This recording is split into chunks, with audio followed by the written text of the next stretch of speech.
a nosotros a vivir en el tiempo de manera correcta. Si estamos en el tiempo del fin, nuestra preparación debe ser aún mayor. Y número 3, la Biblia es un tesoro. Cada texto de la Biblia me trae una enseñanza que debo aplicarla a mi vida. A través de ejemplos, a través de historias, Dios me enseña cuál es el plan que tiene para mi vida. Vamos a abrir la Biblia y hoy vamos a hablar sobre un capítulo muy interesante. A prueba de fuego. Hay una película incluso, ¿verdad? Con este título. A prueba de fuego. ¿Hasta dónde eres capaz de ser fiel a Dios? Hay muchas personas que, como en el matrimonio frente a un altar se promete estar en la salud y en la enfermedad, en la riqueza, en la pobreza, hasta que la muerte los separe. Una persona que acepta a Cristo el momento que toma una decisión de aceptar a Jesús y de demostrarlo a través de un bautismo, lo que está diciendo es igual que en el matrimonio. Yo voy a estar contigo en las crisis.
Y también en los días buenos, en los días malos, como en los días gloriosos. Voy a estar en la prueba o en la abundancia. Yo voy a estar siempre con Jesús. Pero ustedes han visto que gran parte de los matrimonios se quiebran porque el hombre o la mujer no está dispuesto a cumplir con su promesa. En la vida cristiana ocurre lo mismo. Nosotros parece que prometemos en un momento de emoción amar a Jesús, pero cuando llega la crisis, una crisis revela quién eres y a quién tienes. Me acuerdo de la historia de Job. Job tuvo una crisis completa. Perdió a sus hijos, perdió sus riquezas, perdió todo en un solo día. Pero no solamente fue Job, también fue su esposa. Solo que, aunque los dos pasaron la misma crisis, uno dio gloria a Dios y la otra maldijo a Dios. Los dos sufrieron igual. Los dos pasaron por los mismos problemas. Pero uno reveló a quién tenía en el corazón. Y la otra también. Entonces, en las pruebas, en las dificultades, ¿seguimos amando a Dios? ¿Seguimos declarando de que Él es nuestro Dios?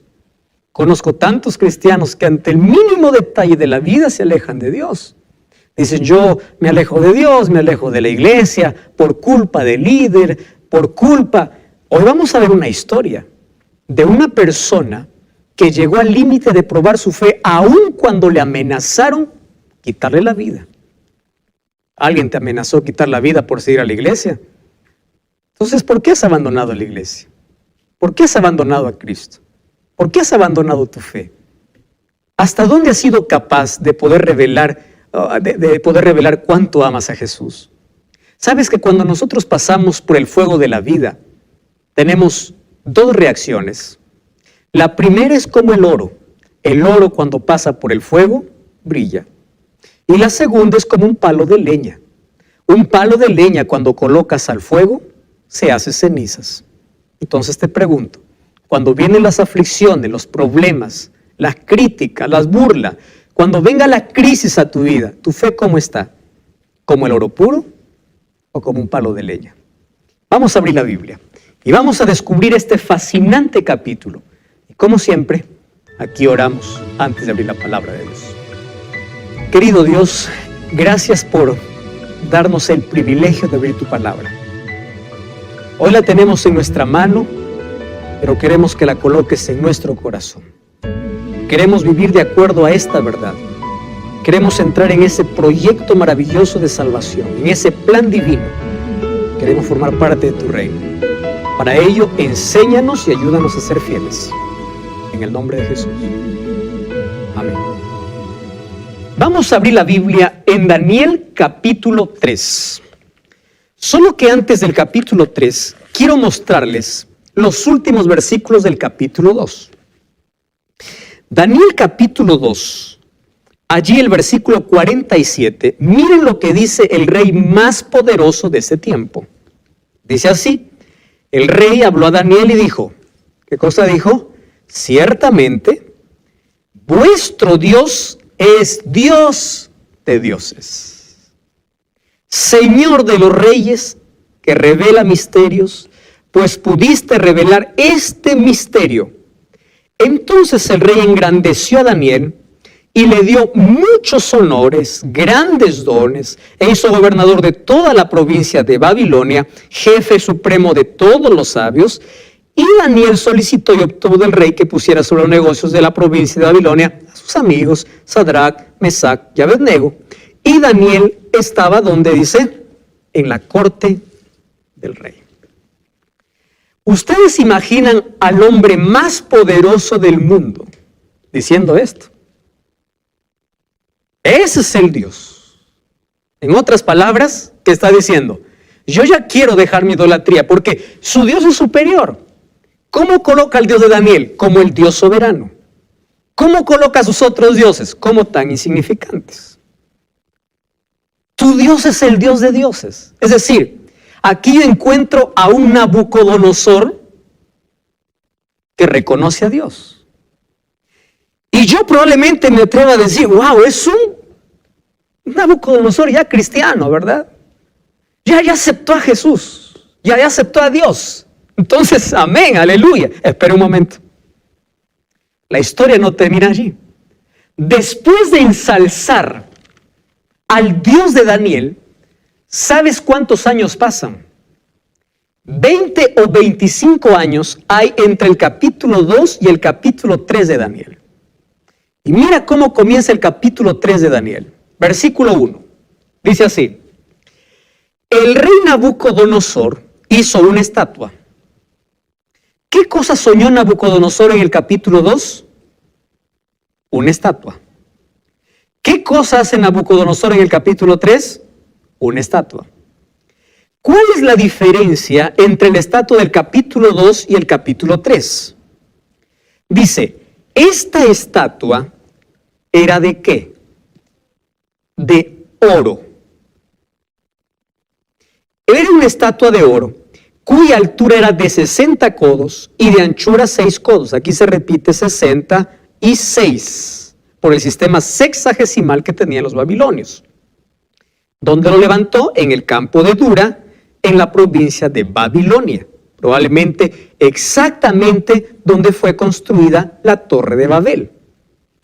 Y ordenó el rey Nabucodonosor que se reunieran los sátrapas, magistrados, capitanes, oidores, tesoreros, consejeros, jueces, gobernadores de todas las provincias, que vinieran a la dedicación de la estatua que el rey Nabucodonosor había levantado. Se reunieron todos los llamados, versículo 4, y el pregonero anunciaba en alta voz, ordeno a vosotros, pueblo, naciones y lenguas, que cuando escuchen la bocina, la flauta, el cítara, el arpa, el salterio, la zampoña y todo instrumento, os postréis y adoréis a la estatua que Nabucodonosor ha levantado. Versículo 6.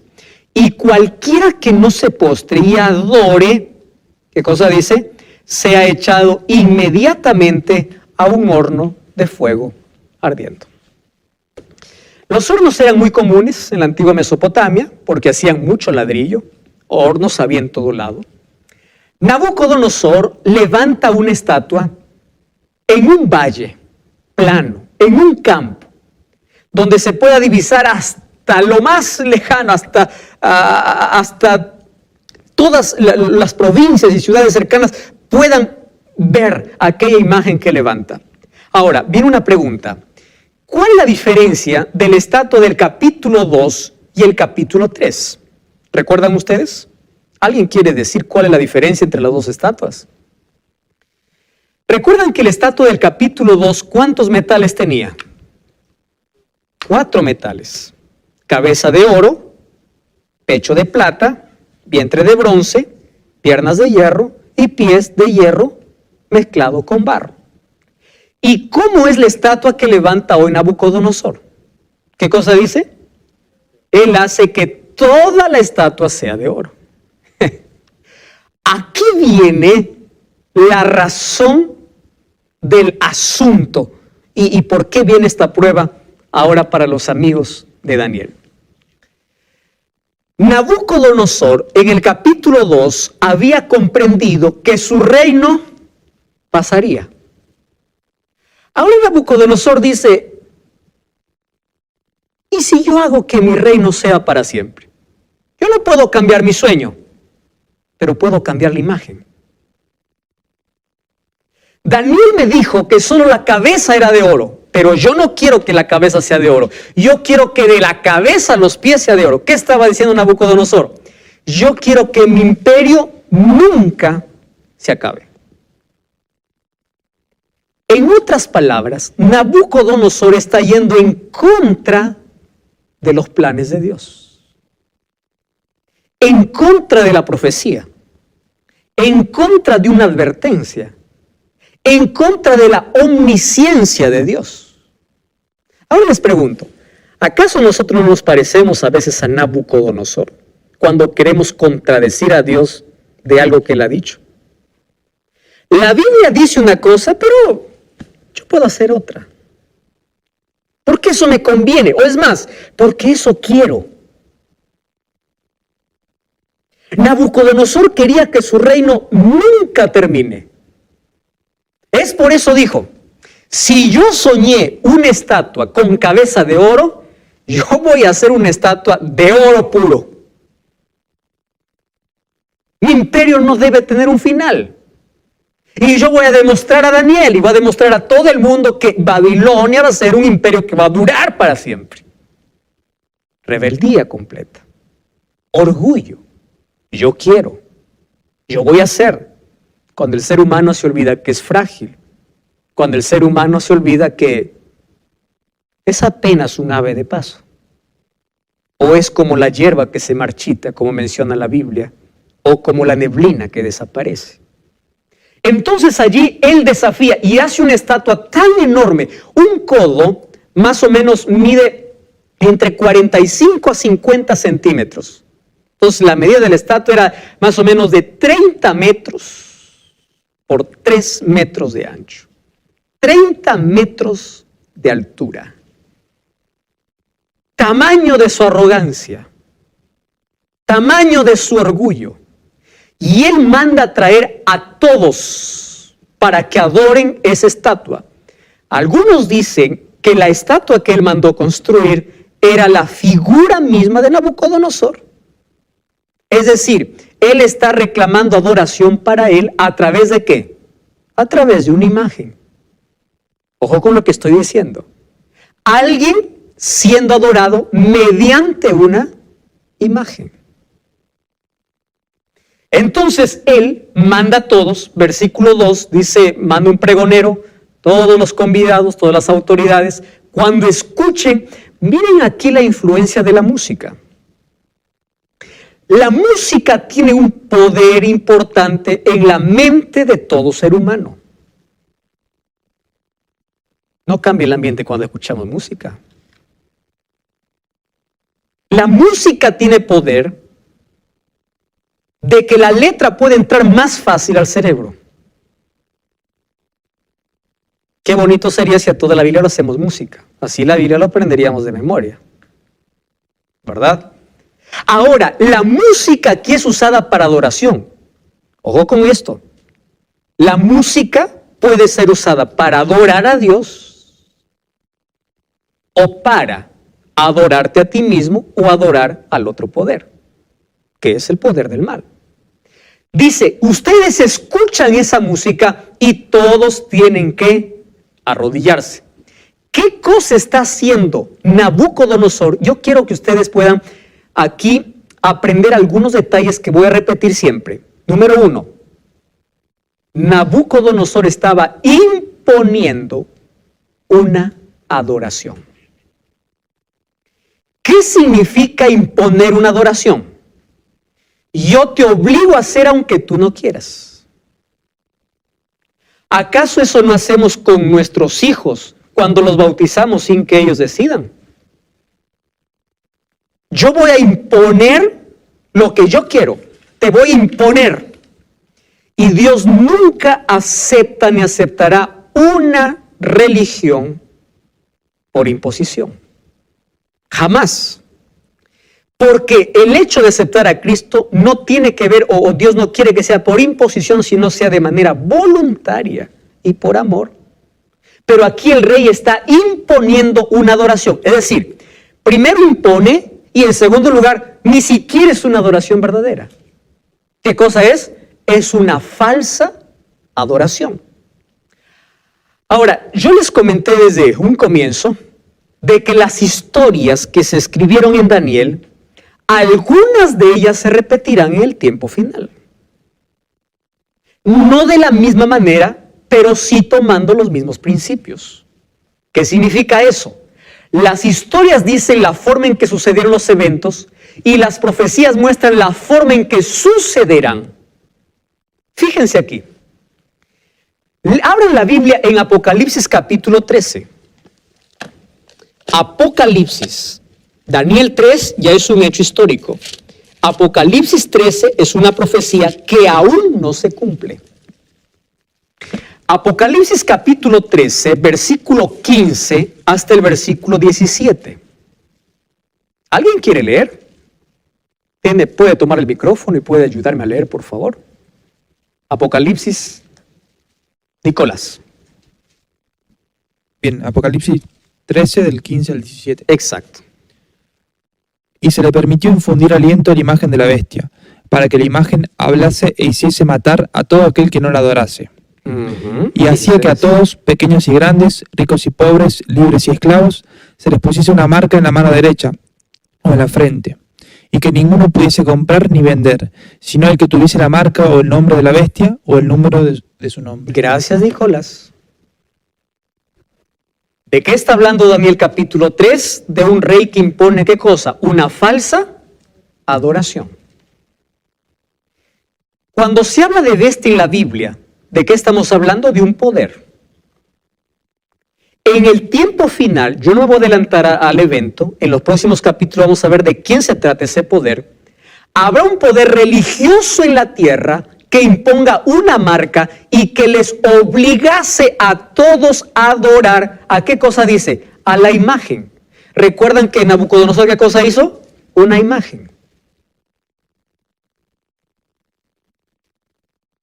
Es decir, la historia se va a repetir. No de la misma forma como aquí ocurrió con los 3 amigos de Daniel, pero se va a repetir en el mismo hecho de que va a haber un poder que va a obligar a todos a tener una adoración falsa, una adoración no bíblica.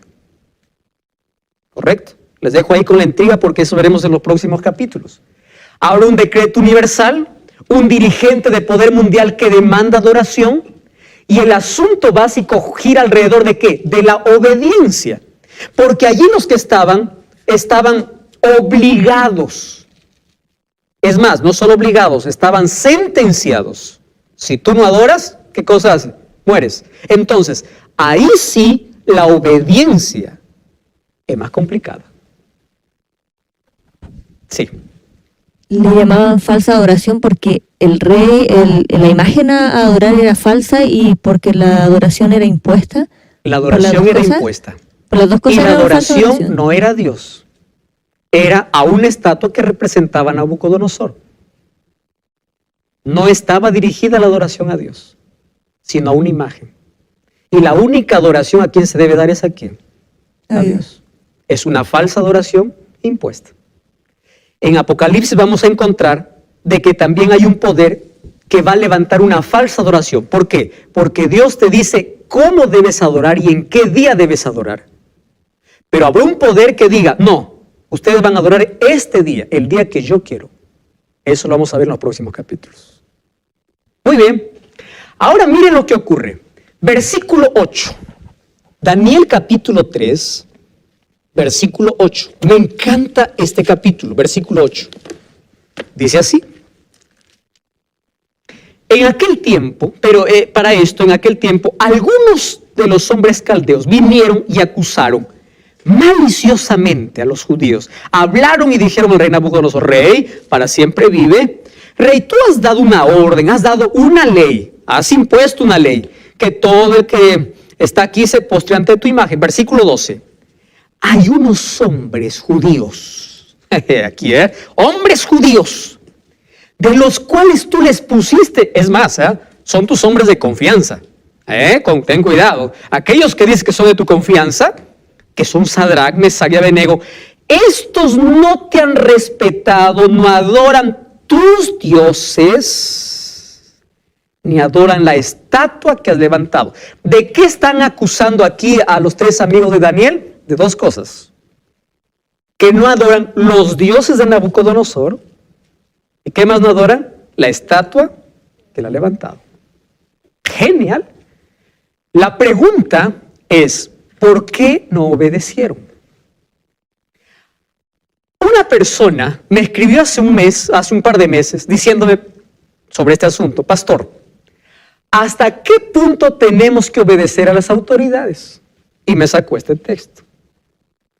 ¿Acaso la Biblia no dice en Romanos 13, sométase toda persona a las autoridades superior, porque no hay autoridad sino de parte de Dios y las que hay por Dios? Entonces, dice, pastor, si el presidente me dice, la Biblia me dice que le obedezca, entonces yo voy a hacer lo que el presidente diga. Porque incluso sacan un texto bíblico, ¿verdad? La Biblia dice, sométete a toda autoridad. Ahora, vamos a analizar el texto. Me encanta este análisis. ¿Qué dice? Sométase a toda persona a la autoridad, ¿qué cosa? Superior. Ahora les pregunto, ¿quién es más superior que cualquier autoridad? Dios. ¿Hay que respetar a las autoridades? Sí.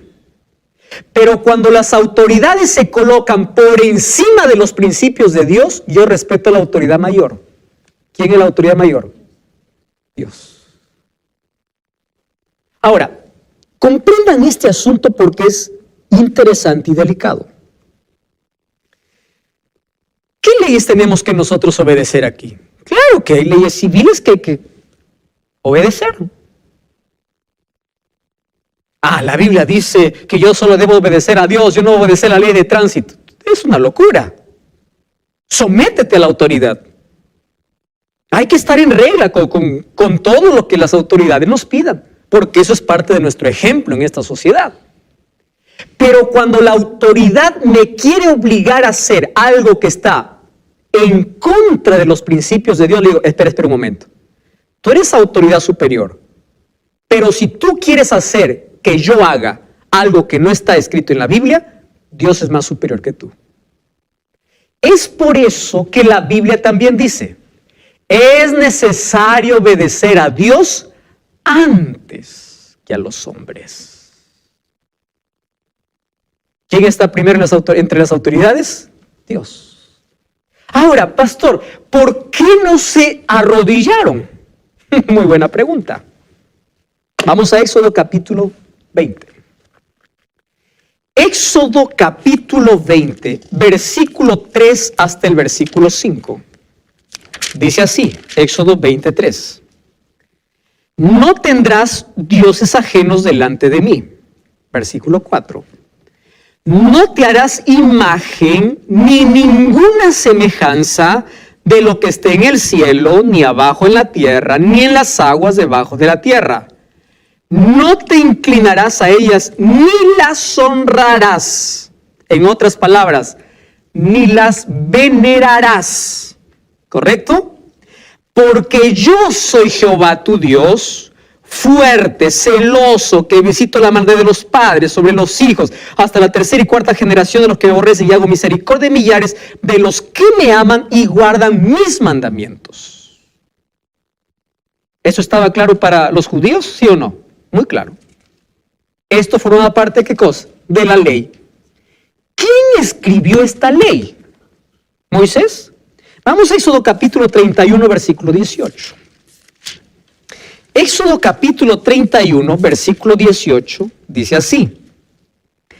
Y dio Moisés, cuando acabó de hablar con él en el monte Sinaí, 2 tablas de testimonio, tablas de piedra, escritas ¿por quién? Por el dedo de Dios. Entonces, en esa ley que Dios escribió, ¿qué cosa decía el mandamiento? No te harás imagen ni escultura, ni te arrodillarás, ni venerarás, ni adorarás, porque yo soy tu Dios. Estamos hablando acerca de este capítulo interesante, del capítulo 3 del libro de Daniel. Ellos no se arrodillaron, estamos hablando de los 3 amigos de Daniel, que no se arrodillaron delante de una estatua, porque la palabra de Dios o la ley de Dios, escrito por el dedo de Dios, ¿qué cosa decía? No te harás imagen. Si vamos a Salmos y vamos a Isaías, vamos a encontrar varios textos que dice, ¿de qué sirve adorar estatuas o imágenes hechas por mano de hombre? Tienen ojos y no ven, tienen pies y no caminan. Claro, no caminan porque hay que cargarlo. Entonces, la idolatría es totalmente desechada de la palabra de Dios. Sin embargo, miren lo que dice el libro de Levítico, capítulo 26, versículo 1. Porque hay algunos que dicen, bueno, pero ¿qué de malo tiene una pinturita por ahí, la imagen de algo? Versículo 1 del capítulo 26 dice, no haréis para vosotros ídolos ni esculturas, ni os levantaréis estatua, ni pondréis en vuestra tierra piedra pintada para inclinarnos a ella. Yo soy Jehová vuestro Dios. Está claro el asunto. Muy claro. No te harás imagen. No, pastor, lo que pasa es que yo no adoro una imagen. Yo adoro a un santo. Puede ser que alguien esté pensando eso. Bueno, y es que las personas, un santo cuando muere, pastor, puede interceder por mí. ¿Será eso verdad? Vamos a Eclesiastés capítulo 9. ¿Sí? Eclesiastés, Antiguo Testamento, capítulo 9, versículo 5. Miren lo que dice. Los vivos saben que han de morir, pero los muertos nada saben. No tienen recompensa, su memoria cae en el olvido. Y miren lo que dice. Perece su amor, su odio, su envidia. Nunca más tendrán parte en todo lo que se hace debajo del sol. Ahora les pregunto, ¿un muerto podrá interceder? No. No, pastor, lo que pasa es que cuando uno muere se va al cielo. Vamos a ver 2 de Timoteo. 2 de Timoteo, capítulo 4. Miren lo que dice. Esto es interesante. 2 de Timoteo, capítulo 4, versículo 7 y versículo 8. 2 de Timoteo, capítulo 4, versículo 7. Dice, ¿saben quién está escribiendo aquí? Pablo. He peleado la batalla, he acabado la carrera, he guardado la fe. Por lo demás, me está reservada la corona de justicia, el cual me dará el Señor juez justo. ¿Cuándo? En aquel día. ¿De qué día está hablando Pablo? De la vuelta de Cristo. Y no solo a mí, sino a todos los que aman su venida. ¿Qué está diciendo? Cuando uno muere va a disfrutar de la gloria. Entonces, ¿por qué hay que rezar a Pedro, a Pablo, si ellos también están en su tumba esperando aquel día? Aquel día. ¿Cuál es el problema de adoración a estatuas? Una persona muy sincera me escribió hace unos días diciendo, pastor, usted está muy equivocado cuando habla de que nosotros adoramos estatuas. Nosotros no adoramos, sino nosotros veneramos. Y yo les voy a mostrar un texto de Juan Pablo II para ver si esto es verdad. ¿Correcto? Miren, es un texto que yo no lo inventé. está escrito en el libro Los íconos hablan de la historia del cristianismo.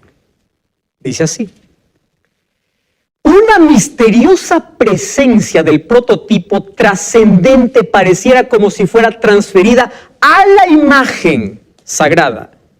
La contemplación devota de una imagen parece de esta manera como un sendero real de, ¿qué dice? De purificación. Esto no es veneración. Esto es adoración. De purificación del alma del creyente. Porque la misma imagen bendecida por un sacerdote puede en cierto sentido ser considerado un canal de gracia divina. ¿Y dónde queda 1 Timoteo que el único canal de gracia divina es Cristo? Jesús dijo: yo soy el camino, la verdad y la vida. Hechos 4:12 dice: en ninguno otro hay salvación. La única gracia divina que yo recibo es de Cristo, no de una imagen. Ahora entienden que esto no se trata de una veneración, sino de adoración. Correcto. Vamos a continuar con la historia.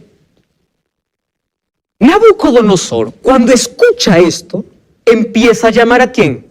A los tres. Y miren, aquí hay algo bueno en Nabucodonosor.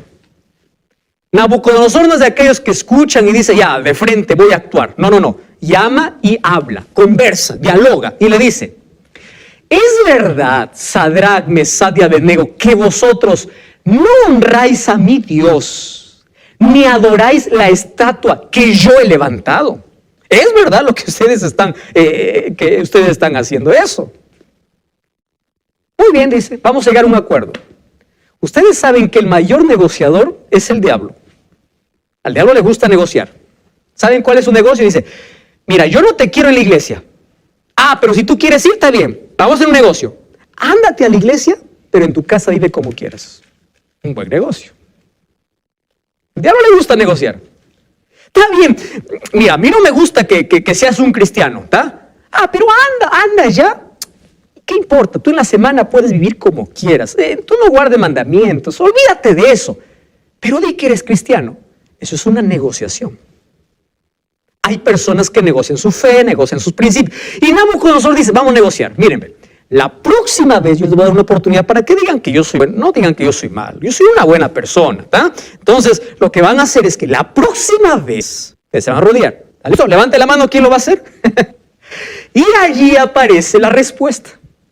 Versículo 15 dice así: Rey, espera. No gastes el soplo de tus músicos, porque no lo vamos a hacer. ¿Qué dice el versículo 15 de Daniel capítulo 3? Gloria, ¿puedes leer? Versículo 15. Ahora pues, ¿estáis dispuestos para que al oír el son de la bocina, de la flauta, del tamboril, del arpa, del salterio, de la zampoña y de todo instrumento de música, os postréis y adoréis la estatua que he hecho? Porque si no la adorareis, en la misma hora seréis echados en medio de un horno de fuego ardiendo. ¿Y qué Dios será aquel que os libre de mis manos? ¿Qué cosa está diciendo Nabucodonosor? Si ustedes no lo hacen, yo, en mi palabra de honor, les voy a ver chicharrón. 7 veces más van a calentar el horno. Miren la pregunta que le hace. ¿Qué Dios habrá que libre de mi mano? ¿Recuerdan ustedes lo que dijo en el capítulo 2? ¿Qué cosa dijo? El Dios de dioses. Así somos los seres humanos. Reconocemos en momento y luego nuestro orgullo termina por encima de nuestro reconocimiento a Dios. ¿Qué Dios? Y el versículo 16, ¿puedes, ¿qué versículo leíste? 15, muy bien, versículo 15. Versículo 16, wow. Sadrach, Mesach y Abednego respondieron al rey diciendo: no es necesario que te respondamos. ¿Sabes, Nabucodonosor? Nuestra decisión está tomada. Nuestro Dios a quien servimos puede librarnos del horno de tus manos. Versículo 18. Y si no, has de saber, oh rey, que no serviremos a tus dioses, ni nos arrodillaremos delante de tu estatua. Presten atención, porque para mí este es el texto más fuerte. ¿Saben lo que están diciendo estos muchachos? Así. Dios nos puede librar, pero si no lo hace, yo seguiré siendo fiel. Queridos, eso es fidelidad a prueba de fuego. Hay personas que dicen, ¿y Dios por qué no me libró? Tantas personas con solo preguntas, pero nunca demuestran su fe. Hay tantos cristianos en este mundo que solo están esperando milagros. Muchos incluso hasta quieren chantajear a Dios diciendo, si tú no haces este milagro no te sirvo. Muchos abandonan la fe porque su oración no es respondida. Estos jóvenes dijeron, aun si Dios no quiere en su soberanía, nosotros moriremos siendo fieles. Esto es fidelidad. Esto es aceptar la soberanía de Dios. Dios puede hacerlo. Y si no lo hace, yo sigo creyendo en ese Dios. Pastor, ¿por qué hay tanta tragedia? ¿Por qué mi hijo murió? Dios pudo haberlo librado del accidente. Dios pudo haberlo librado. Pero si no lo libró, aún así, sigue siendo fiel a Dios. Pastor, Dios pudo evitar que pueda perder mi trabajo. Lo pudo evitar. Pero si no lo hizo, aún así sigue siendo fiel a Dios. Esto es lo que me enseña aquí los tres amigos de Daniel. Estaban allí. Esto es una decisión que no lo tomaron en ese momento. Ellos en su casa oraron y se pusieron en manos de Dios y dijeron, Señor, vamos a probar nuestra fe. ¿Saben una cosa? Un cristiano...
No tiene que estar preparado, no en la hora de la prueba, sino antes que venga la prueba.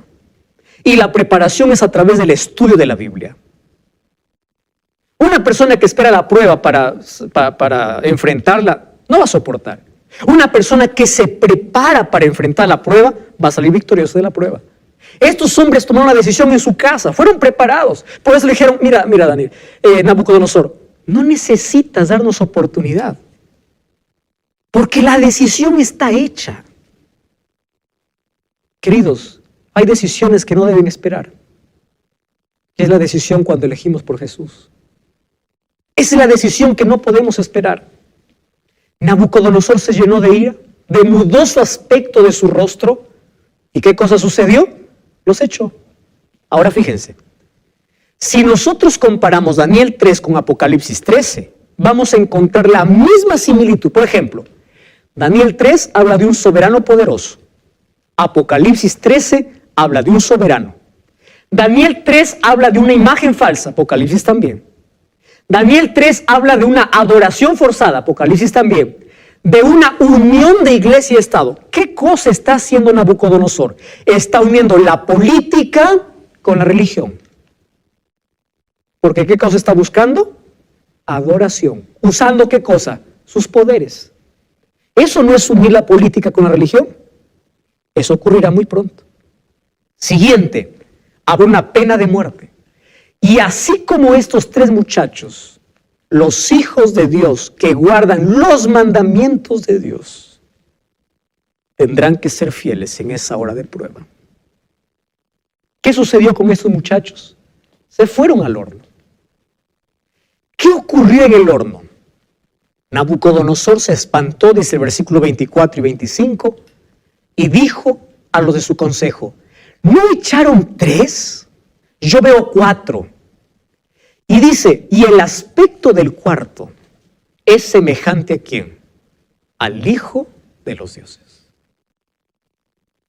Yo les pregunto, ¿quién estaba con estos 3 muchachos allí en el horno de fuego? Cristo. Pastor, ¿y dónde estaba Daniel? ¿Por qué habla solo de los 3 amigos? Probablemente Daniel fue enviado a hacer negocios por la responsabilidad y función que tenía. Porque si Daniel hubiese estado allí, también hubiese ido al horno. Porque él fue fiel en la alimentación, mucho más lo haría frente a una estatua.